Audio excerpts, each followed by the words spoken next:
Hello and welcome to Sleep is My Waking Passion, the podcast where we get real about sleep and how it shapes your life. I'm Dr. Alison Kole, a triple-boarded pulmonary critical care and sleep medicine physician who's learned to thrive despite having chronic insomnia. And now I'm here to help you do the same. Hello, everyone, and welcome to another episode of the Sleep is My Waking Passion podcast. I am your host. You know who I am. And today I have a very cool guest.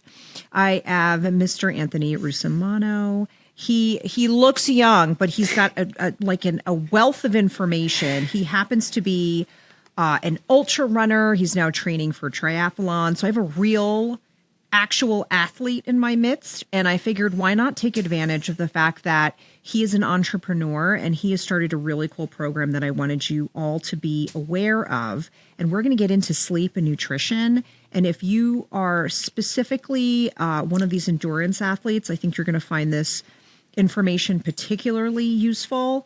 And if you know someone in your life who's an endurance athlete, share this episode with them. Have them have a listen. Mm-hmm. So Anthony is the wellness founder and coach, and he has a passion for helping people optimize their overall well-being. He has a master's degree in kinesiology and exercise science. He went to James Madison University because he's the smarty pants. And I think this is super cool as a pulmonologist that you actually researched how creatine affects athletic performance in low oxygen environments. I'm going to ask you about that. I want to know a little bit more about that research. And he actually ended up doing one-on-one coaching initially and then went over to grad school. He enjoys talking about all things health, and that includes sleep, which I am proud of you for even mentioning sleep in that realm because it often gets ignored. We often focus on our nutrition and our exercise and our mental health and all that great stuff, but we sort of ignore that one piece that anchors all of it, which is sleep.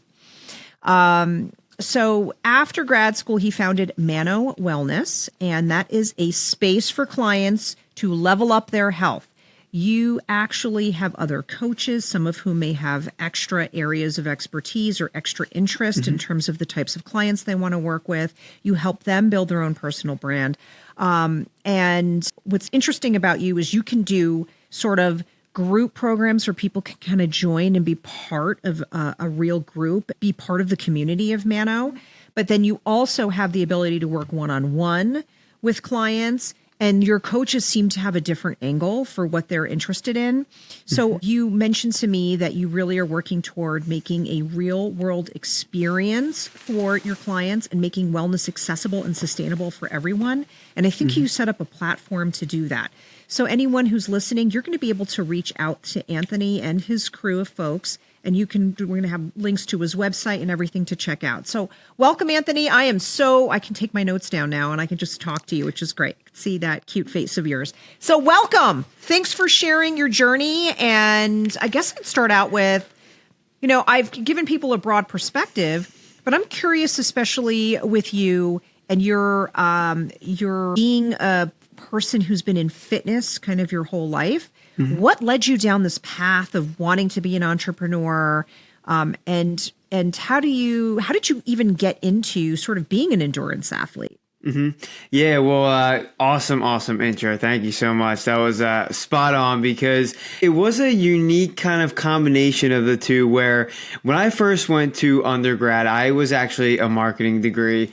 Typical, just like everyone wanting to go into business school. So I did have that little itch or interest in business in general. I'm very fortunate where my dad actually is an entrepreneur himself. So I kind of grew up knowing and like seeing that lifestyle and just wanting to always be like my dad. So that's kind of the combination of where I found that interest in entrepreneurship and business.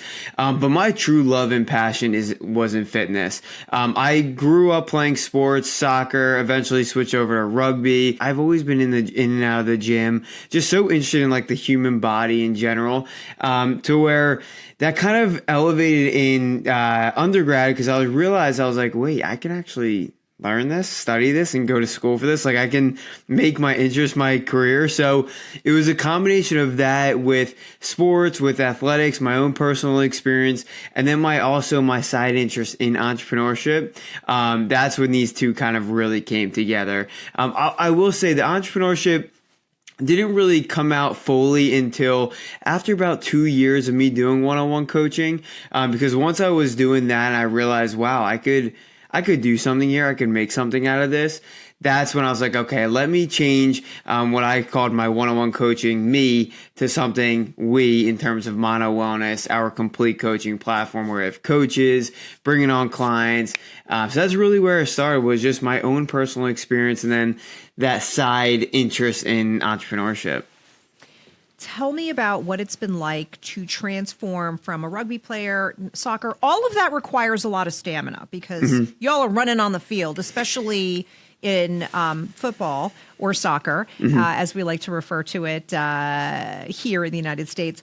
I have never seen a game where people are kind of sitting down. Like those professionals, they're literally running. You guys are running for, 90 minutes sometimes. I mean, it's pretty impressive. So there's a natural sort of inclination probably to have a significant amount of endurance. But was there something that transformed you where you're now kind of like, ooh, I think I want to do, ultra running. Now, you're not talking to an ultra runner. In full transparency, guys, I like my weights, but, running a ton is kind of not my jam. When I think of ultra marathoners, I'm thinking y'all are doing like 100 miles. Am I on the right? Like, have you literally run 100 miles? I have, yes. Oh, my goodness. Oh, my goodness. Okay. And then triathlons, obviously, it's a combination, but you are either running or biking or swimming for long periods of time. Everything I've researched has led me to understand that really you're in the class of being an elite athlete. This is not something that people do every day. And there's something very special about elite athletes and how you're built and how you're driven to keep going. I guess what I'd like to know from you is, what's your mindset going into getting into really being committed to this? Did you have to change your mindset? What do you think are the key components that make elite athletes in that zone, that make them elite? Yeah, so I think one, I love that you start off with mindset because yes, obviously endurance, it's and those events are so physical, but the mental aspect, and it's going to be crazy for me to say, but I know other ultra runners will completely agree with me. Ultra running is way more mental than it is physical. And again, crazy to say that because you're running 100 miles, but it's the mental aspect of keep going, just keep pushing through. No matter how much your body wants to stop, you got to keep going.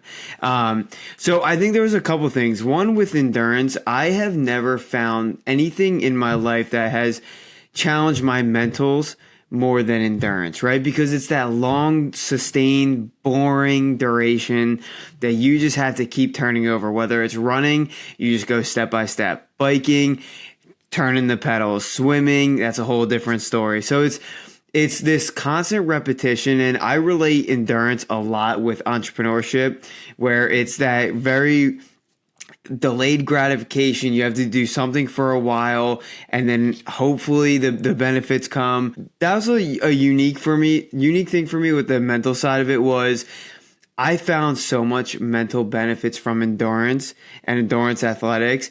And then I also realized that there was this connection with entrepreneurship as well. So one of the biggest things for me when it came to why I started endurance was, honestly, I kind of just realized I was a better endurance athlete than strength athlete. I enjoy the gym just like you. I enjoy going to the gym, throwing around weights. Like that's kind of what I really was known doing, especially to prepare for rugby. But I realized I was much better at endurance, much better long duration. And I think there's a big reason that was because of the mental discipline. I am very fortunate that I learned mental discipline early on through a lot of these athletic endurance events that I did, also through rugby and stuff like that.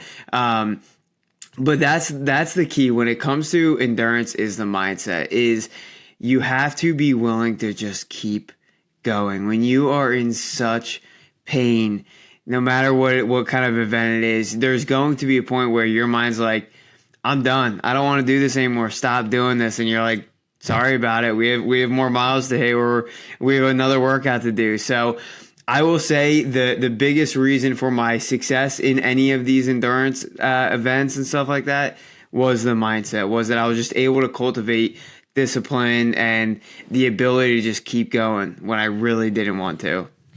I think that applies to so much of our lives too. And that's one of the fun things about wanting to connect with you, is sort of seeing how you're linking the ecosystem of what you might do personally to make a living, grow a business, all of that, and how you're taking what you've learned just from moving your body to that. Can you walk me through, as a person who is uninitiated, and what it entails, other than reading David Goggins' books? So I have some idea. But what is it usually like in terms of, you mentioned discipline. So obviously you need to train pretty regularly for this. But what is a race day like? Like what would one, what's the pattern of the cadence of that race day? I'm sure there's some dependence on like the finish line in terms of what races you're going on and making sure you're staying on course. But what time do you need to be there? Where do they usually hold these races? Do you have to think about the climate and the environment that you're in as part of your preparation? Yeah, well, so at least for ultra marathons, those races are very unique in the sense that you're starting pretty early because you have a full day ahead of you. So that's where it's very different. The preparation is very different versus like a regular marathon or something like that. And again, when it comes to, I know we're going to talk about nutrition and sleep and like those side of things. That's where it does vary, right? Especially with nutrition, you're going to be changing around what you're eating before, the night before, the day of, during the race as well, just because the intensity and the duration is changing. So that definitely depends. But there is nothing more exciting and addicting than race day. Race day is the absolute best thing. And it's the reason why I always joke around, especially in ultra marathon athletes. For some reason, when you finish a race and you're in bed in pain and just hurting, you're in bed on your laptop signing up for the next one. And that's just because of the addiction of the race day. The biggest value I found with race day is the people around it. And this is where kind of that mental aspect goes. But everyone there is not, number one, they're there to do something hard. They challenge themselves to put themselves in an uncomfortable situation, knowing that on the other side, they're going to be happier, they're going to be fulfilled, they're going to be proud of themselves. And I think that's very, very special when everyone is kind of working towards that same goal of just human improvement, right? That's why I got into wellness and found so much love for it, because just seeing people do difficult things for the sole reason that they want to improve themselves is so cool. And then you can really connect with other people in such special ways doing that. This kind of goes outside the race day, but one thing that I love doing is going on a run with friends or doing a hard workout, because there's no better way to build that connection with someone than doing something difficult and challenging that's going to improve you. So I think the biggest thing with race day is just that it's a group of people, the community that are working hard together. In terms of just like the vibes, it's very unique because everyone's excited, but everyone's also very nervous at the same time. Depending on like what you're doing at the race, if you're trying to hit a pace personal record or if you're just trying to finish, everyone's nervous, but everyone's excited. Everyone's trying to distract themselves from it. And you're just waiting for that start time, that 7 a.m., 7:30, 8 a.m. start time, where you're just clock watching. You don't really know what to do. You have some nutrition things that you got to do, but some things to warm up your body. But at the end of the day, just like we were mentioning, you're warming up your mind is the biggest thing. Like just preparing yourself to get into it. So usual races may start around 7 o'clock in the morning. Depends. So typical marathon will start around like 7:30. Ultra marathons, it depends on the distance. You have anywhere from 12-hour events all the way up to 24-hour events. So some of those 24-hour events, some will start at night so that you finish at night. Some will start during the day. But most of them will start at maybe like 9 a.m. to finish around 9 a.m. Wow. Okay. And do you like stop to rest or to eat during that time in that 24-hour period? Absolutely. Yeah. So that's the biggest thing with, so a 24-hour run is usually going to be around a 100-mile run. So absolutely. You're going to be taking multiple rests. You're going to be doing walking intervals. It's not just completely straight through running, especially because, I mean, there are, don't get me wrong, there are some of those elite athletes that will run the entire time and do their nutrition and hydration while they're running. But in a every single ultra marathon race, they have aid stations, just like they do in marathons. But these aid stations are souped up. They have anywhere from fruit, they have actual soup, they have hot stuff. Like, they have plenty of food for people, so you can take a break. You have crewmates as well, so you have a little team of people where you can kind of pull over to, sit down, change if you have to. But over a course of 24 hours, absolutely, you're definitely stopping and resting, changing, whatever you got to do. So let me ask you, is there anything in terms of nutrition that's really key for when you're doing either ultra running or even triathlons? Mm-hmm. What are some key components of your nutrition that are sort of musts? And I would say, obviously, nutrition does not start on just race day. It's about all the other things you need to do. I think sometimes we get in these mindsets of, I follow this diet and I follow that diet. And I would imagine that that's got to be different when you're to the point where you need to really be using all of those glycogen stores that you have, and you need all the sugar you can get to keep one foot in front of the other. What does that really look like? Yeah, so I would say this is where I'm a unique endurance athlete, in the sense that, just like you mentioned, I will actually not sacrifice the high, good quality food that are going to my longevity and health span for the simple fact of fueling for an activity. And the reason that is because I am coming into this wellness space with the mindset of, I am here to live the healthiest, happiest, and longest life that I can, rather than just focusing on trying to be the best elite endurance athlete. So for me, that number one priority for me is whole food, real food, single ingredient, limiting processed foods. So there are many things that I don't do that typical endurance athletes will do. Not saying that's bad or anything. It's just I have a different reason behind what I'm doing as well. So, for example, a lot of endurance supplements are going to be very sugar heavy, where they're simple sugars so that you can get that fast acting right to the muscle, so that it's going to fuel you for that activity. For me, I won't use those. I'll use more natural sources. So that's going to be honey, fruit, those side of things. So all of that is to say is mine's a little different because I will prioritize the whole food first.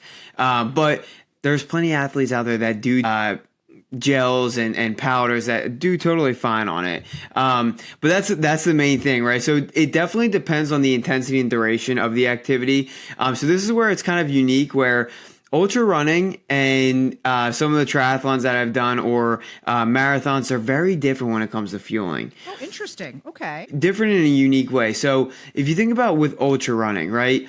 We think about it as, yes, it's an intense event, but in terms of like in the moment intensity, it's actually very low intense. You're running at a slow pace. You're walking a lot. You're taking a lot of breaks. Your heart rate isn't really, or you don't really want it to get out of zone 2, or definitely not over zone 3, which is that higher threshold. In an ultra marathon event or a long duration event, you're using a lot less carbohydrates and you're using more fats as fuel. And the reason for this is because fats are just they're much more efficient, but they're slow to break down. So in a very high intense activity like marathon running, fats don't work well as a fuel source because they take a while to break down.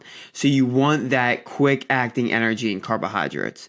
So that was one thing that I did in ultra marathons that was very different, is I actually had an equal proportion of carbs and fats. Still got carbs for that just replenishment, that recovery, because you are still going to be using some carbohydrates, but primarily fats, so that you can get healthy fats. A lot of fats have anti-inflammatory effects like omega-3s, so there was a lot of benefits there. And then when I do my triathlons or any kind of speed or high intense pace work, that's where I'm going to be primarily having carbohydrates. Good quality carbohydrates, complex carbohydrates like starchy veggies, regular veggies. Sweet potatoes is one of my favorite foods of all time. And then also simple carbohydrates. I love fruit, unlimited fruit, and then honey, raw maple syrup, just those clean ingredients as well. And then where does your protein, how does that fit in? Is that different, I would imagine, pre-race versus on-race? Do you notice a difference in how you can digest those when you're actually exerting yourself? Yeah. On a daily basis, like in training, I typically stick with that regular recommendation of 1 gram per pound of body weight. I actually like using ideal body weight across the board for anyone, athletes or even people that are trying to lose weight, because for an athlete, right, your ideal body weight is to either maintain it or try to increase it, right? So that means you're just going to get a little bit more protein. You're putting your body through a lot of physical stress, so that extra protein will only do you good. So typical recommendation is at 1 gram per pound of ideal body weight. When it comes to pre-race or day of whatever event, even if it's just like a general sports event, definitely the night before, you want to just get what you typically have in, like a high protein meal that's around like 40 to 60 grams of protein, just to kind of, you really just want to hit your protein goal for that day as well. The day of, especially the day of the hours leading up to it, protein's not a significant deal. You're not going to be breaking down or storing protein that's going to help you in that moment. Where it would help you is the recovery side of it. So definitely post-event or post-workout or post-game, you really want to get a lot of protein in so that you can start that recovery process earlier. But in terms of like, protein isn't a fuel source. Protein's more of a recovery source versus carbohydrates and fats. Those are our fuel sources. That's more the in-the-moment thing. Okay. And let me ask you, in terms of some of the sleep recommendations that you've had for the people that you work with, I have some very specific ideas about how I think elite athletes can really optimize their sleep.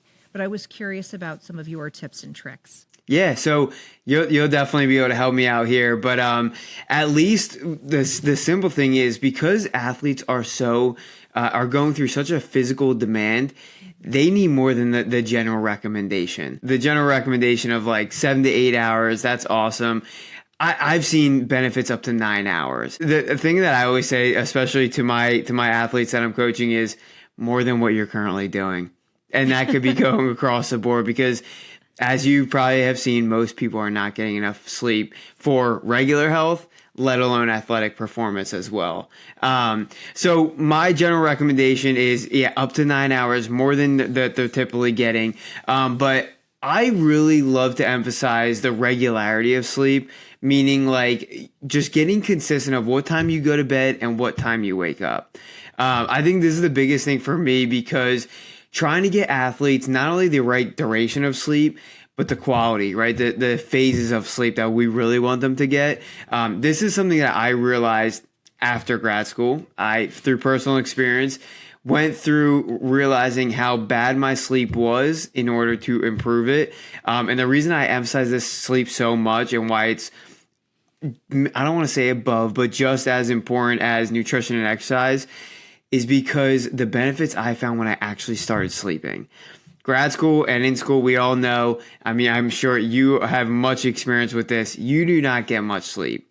And when I started focusing on my sleep, my athletic performance went through the roof. That was when I got into ultra running. That was when I got into these triathlons. And the biggest thing for me, why I mentioned the sleep regularity, is the stages of sleep. So one of the biggest things for example, NREM, right? The majority of our sleep, you are quite literally repairing your muscle tissues, repairing the damage that you do to your full body, your bones, your cells, everything is going through this damage with the goal to repair it and grow. And in order to actually have that process happen, we need sleep, right? Recovery isn't just the sauna and the cold plunge. Those are great, but that's not recovery. Recovery is allowing your body to get in these stages where it is doing nothing but prioritizing, changing all of those things around. And then just simply, like you even mentioned glycogen from a carbohydrate fueling perspective. Well, that's when it happens, right? That's when we store these fuel sources or replenish them in our muscles and our liver and stuff like that. So, I mean, sleep, I could go on and on. You can get into REM sleep. Like, this is where we're going to connect very, very well, because Yeah, even REM, if you want to talk about like mental recovery, skill development, if you're a team sport athlete and you take all this experience and information at practice, the only way to put that into long-term memory or to put that into play is get REM sleep. So absolutely, sleep is of the utmost importance. I love so much of what you're saying, Anthony. Obviously, I'm biased, but I really appreciate you sharing your personal journey because we often, as humans, can relate to the personal journey. But your personal journey is actually not just Anthony says this. It's really based in science, too. So what you're shedding is, listen, I followed the science and my personal experience is this. And I love the fact that you also mentioned the fact that if you're someone who really is in that elite status, you're really spending a lot of time exerting yourself. You do need often more sleep than you think. The general 7 to 9 hours certainly is a general, that's what the majority of people and the average person needs. But I want to point out another person that I had spoken with on the podcast, Dr. Sherry Ma, had actually done some research looking at collegiate athletes. She trained at Stanford, and she was able to demonstrate just what you mentioned. Your performance got better. Or their performance got better when she started working with them to extend their sleep. So I want to go into that just a little bit because I think it's really an important point in the sense that it's very easy for you or I to say, okay, just, get more sleep, right? But how do you practically implement that in a way where you're not creating more problems, but helping a person? Well, I think first and foremost, it's really important that if you're somebody who does not struggle, you can hit the pillow and you're out. Number one, that may actually indicate just right then and there that you might be a little on the sleep deprived side, just because you can fall asleep so quickly. On average, 15 to 30 minutes would be considered to be an acceptable amount of time to feel that you can fall asleep. So if it's 2 minutes, it's like, hey, why are you falling asleep in 2 minutes, right? The other thing too is, if you're used to getting 7 hours and that's what you've prioritized, I'm sure you didn't go from 7 to 10 hours overnight, right? So there needs to be a gradual extension that occurs, and you probably know that you've hit your limit when you're sort of going, I'm sleeping as long as I possibly can. Like, I really can't get back to sleep. Like, this seems to be the maximum that I've had. And I would say, again, you mentioned regularity. Being consistent in maximizing your sleep gradually by having a regular, it helps you do that. And you mentioned that you prioritize your nutrition for longevity in your sport. Sleep does the same thing. Not only will you improve your performance in the moment, but you're also, you talked about non-rapid eye movement sleep, getting into deep sleep, stage 3 sleep, which unfortunately decreases as we age. So getting as much of it as you possibly can while you're young really does help with your muscle recovery. That's where you're getting a lot of growth hormone. You're getting really deep restorative sleep at that time. You mentioned your memory. You want all the areas in your brain that help you consolidate your memory, really solidify that education that you've had and how to improve your game. All of that comes from giving yourself that grace of allowing yourself to achieve all of those sleep stages. We tend to have more rapid eye movement sleep toward the end of the night, and we have more growth hormone related deep sleep in the beginning of the night, primarily because we're just tired. So when you're tired, you have a lot more deep sleep and a lot of that more of that restorative sleep in the beginning. As your desire for sleep or your sleep debt starts to decrease because now you've caught up a little bit, that's when we see less deep sleep and more rapid eye movement sleep. So when you cut yourself short, you may be missing out on your opportunity for more of that deep sleep, but you're also missing that opportunity to really help take your mental state to that next level. One of my favorite things I've seen recently, and I think it's so key, it's another person who does a lot of sleep. She mentioned, she goes, you really can't believe what your brain tells you when you're sleep deprived.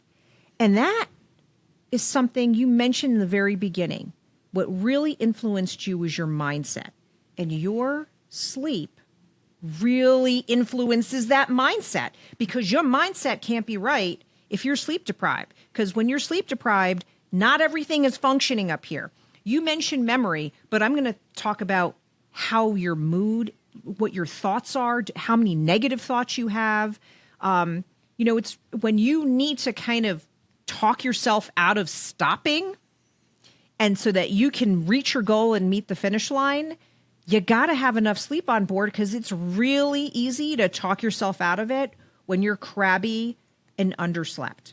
Mm-hmm. And Anthony, I've shared on this podcast my story as well. I mean, I spent all of my 20s. I probably spent from the age of 18, like the very first year I went to undergrad and decided I actually am serious about going to medical school, feeling very much like I have no idea how I'm going to ever achieve that goal, other than I need to prioritize studying. I need to prioritize, right?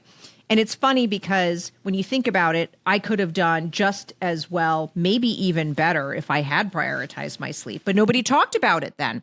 So I spent from 18 to October of 2022, which is a lot of years, not prioritizing my sleep at all. And it really impacted even my ability to relate to my patients after a while, to have tolerance for working sometimes with challenging colleagues and dealing with some critical situations. It's so much easier to do that and have the bandwidth to do that emotionally and that resilience when you're getting sleep. And it may not be a critically ill patient in the ICU that you're dealing with, but you're dealing with that mindset. You signed up to go run 100 miles or go bike and run and swim and do all sorts of things, right? Running 26.2 miles is it 26.2? Did I get that right? All right. So you could tell how much I do marathoning. The bottom line is, when you're committing to that, you're also having people behind you, right? You have a support system. It's not just Anthony running out there. It's you, it's your crew, it's the people that are guiding you toward that finish line, making sure you're not falling off course, getting to that next station for rest safely. You have a team invested in your success as well. And all of that, it comes down to what's going on between our eyes and this big, skull of ours, which is our brain. And our brain health, our physical health, all of it sort of relates back to that baseline. So I'm hoping that I'm providing some information that might be useful to you as well in terms of sleep. Do you have any recommendations for what you tell folks in terms of what they should do? You mentioned protein being so important for recovery. Are there any other tools or tricks that help you be able to kind of prioritize rest when you're in that recovery state that you recommend, even nutrition-wise, or just some helpful habits that you found have really elevated you in terms of your recovery game? Yeah, so because it honestly is one of the most common questions I get, like, what could I do, like stretching, massage, the whole thing with like sauna and cold. Those things are all awesome, right? They're backed by research. I think those are definitely valid ones. But one recommendation that I heard from a guy that I follow online that is absolutely awesome, he goes, if you really want to rest and recover, you also have to rest and recover mentally, which means sitting at a computer and doing work that's brain stimulating is not resting and recovering from a physical standpoint. So this is really cool where we can connect that mental aspect of it too. By experience, again, one thing I realized is I'm just not one that can just sit there and completely rest and recover and just not do work or get my mind off something. I'll read at the end of the night, but that's really it. That's where sleep was my number one rest and recovery modality. If you are someone that can completely just, maybe it's taking a nap or do those kind of things during the day where you have no mental strain, no physical strain, then that is the key to rest and recovery. But for me, it was, okay, I just don't see myself realistically doing it during the day because I'm going to be working or going to be doing something that's even mentally stimulating. So let me put more time towards my sleep. so that I can actually get that physical recovery as well. One of the biggest things that I did, at least in terms of like tips and tricks around my sleep, was just my sleep environment, right? And I'm sure many of your podcast listeners have heard you say this about sleeping in a cool room, avoiding light exposure, creating a caffeine curfew, all of these kind of things. One of the biggest things for me that worked really well is just a bedtime routine. I think a bedtime routine is so key to kind of tell your body, hey, it's time to start winding down, versus trying to do all these things that you're doing and then go, right, okay, time to go to bed, and you just try to go to sleep right away. I think that's one of the biggest struggles. Personalities, right? If you're a go-getter, if you're somebody who's committed enough to run 100 miles or what have you, you have a certain mindset.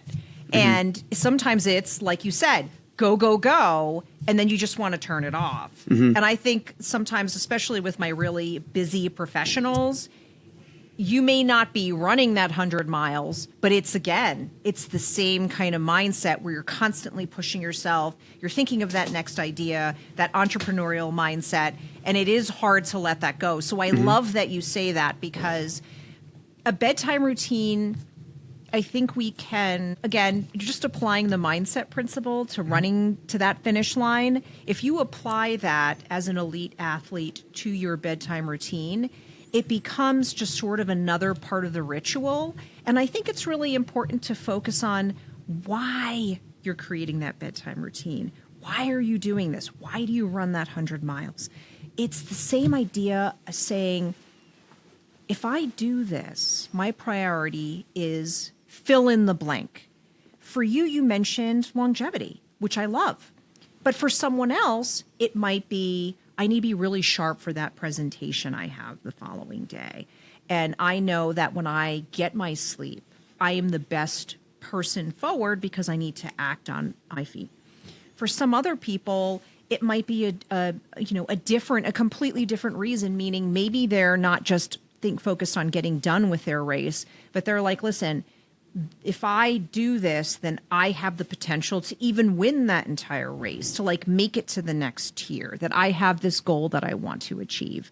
So I think what you're saying is so relatable to anyone out there, because if you're doing it for a superficial purpose, maybe that might work for you in the short term. Well, I don't know. But if you're doing it or because your doctor told you to, I think the likelihood you're going to stick with it really decreases exponentially, because, Anthony, you're not telling your clients to do this just because. And yes, I think sleep is important, but I'm not trying to impart what I know to be true based on data on you just to tell you that you need to listen to me because I'm your boss and I'm telling you that.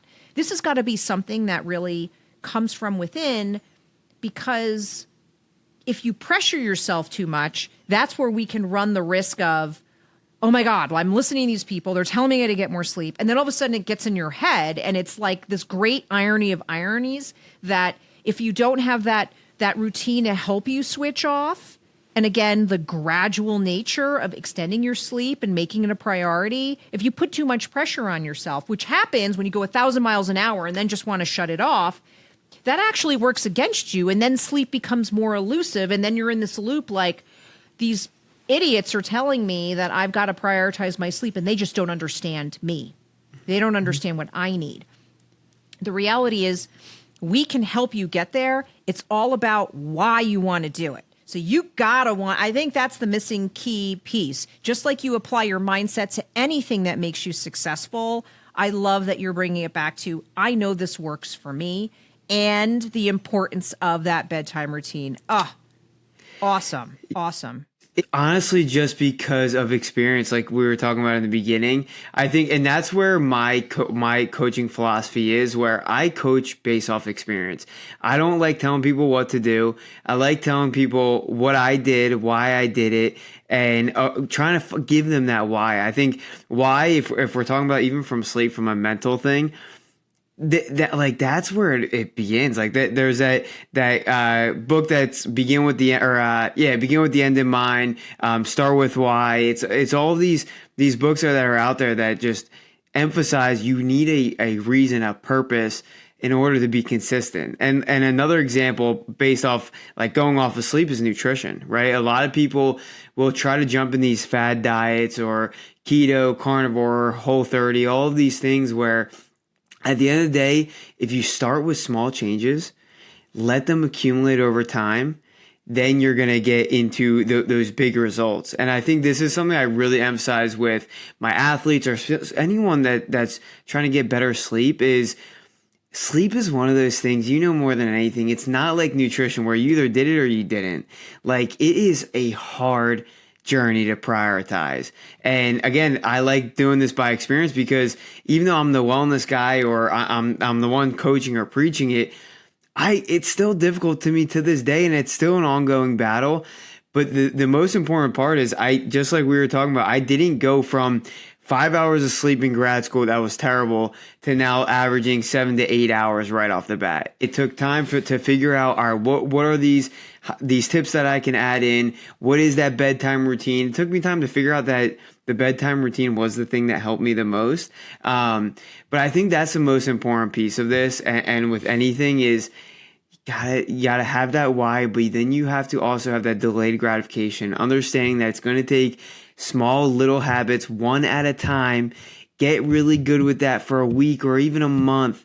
And then once you do that, then maybe add in another one that following month. And then over time, it'll just accumulate. And then it kind of all works itself out. Anthony, this has been such a fun discussion. I'm so glad we could connect. And I have to say, I sound like a mama bear a little bit, but I'm so proud of you for being this young entrepreneur who's figured out a lot of stuff that honestly, for someone who went to medical school, I feel like it took me a lot longer to be able to, I'd say, absorb that mindset where I actually started to make myself a priority, but in a way that was, again, sustainable, consistent. And you're absolutely right. It was small incremental changes over time, and I would never go back. I can't go back.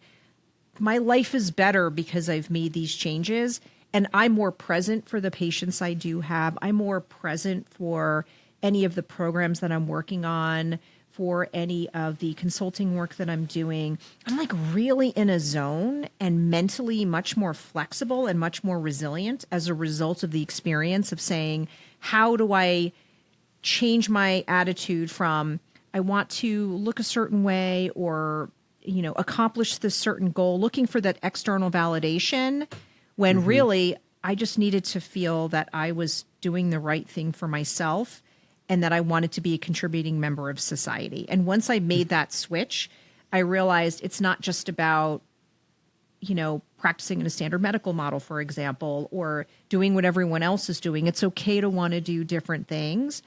And it feels so much more fulfilling. And I feel like the fact that we can have this conversation is a direct result of those changes that I made incrementally and really embracing sleep and struggling through that and having to make some pretty big changes in order to accomplish it. But it became a goal of mine. I was like, I got to make this a priority because at the end of the day, I think it's the root of all my issues. So how do I start to unpack that? That's a complicated discussion for another day, but I really, truly appreciate your time. Thank you. Any final words? Where can people find you? Yeah, no, first off, thank you so much. This was an awesome, and I know it's a unique topic with athletics on your podcast, so I'm happy to bring in any information. But yeah, so we mentioned in the beginning, I started my own company, Mano Wellness. We are a complete coaching platform. So for clients to get coaching from, whether it's one-on-one coaching from one of our coaches, or join our community as well to get just a bunch of like-minded people, you can go to manowellness.co.co. Follow us on Instagram. My Instagram is just my first and last name, Anthony Russomano. So you can follow us there. It's just an awesome community. I will be doing this for the rest of my life because I love it so much, and I would welcome anyone that is trying to get healthier in any way or just trying to get their foot in the door. It's too much fun for me, so I'm very welcoming. Yeah. Following your passions. Here's to following your passions. Struggling with sleep? Dr. Kole is here to help. Whether you need a comprehensive sleep coaching program, suspect you have sleep apnea, or simply seeking a second opinion, she's available for consultation in New Jersey, New York, California, and Georgia, with more states coming soon. Schedule your free 10-minute review of services today to find out which visit is right for you at AskTheSleepMD.com and start your journey to better sleep with a trusted sleep expert. Please be advised that the Sleep is My Waking Passion podcast is for entertainment and educational purposes only. It does not constitute medical advice. Always consult your healthcare provider for personalized guidance. For my full disclaimer, please visit AskTheSleepMD.com, and while you're there, don't forget to sign up for my free newsletter. Sweet dreams and happy listening.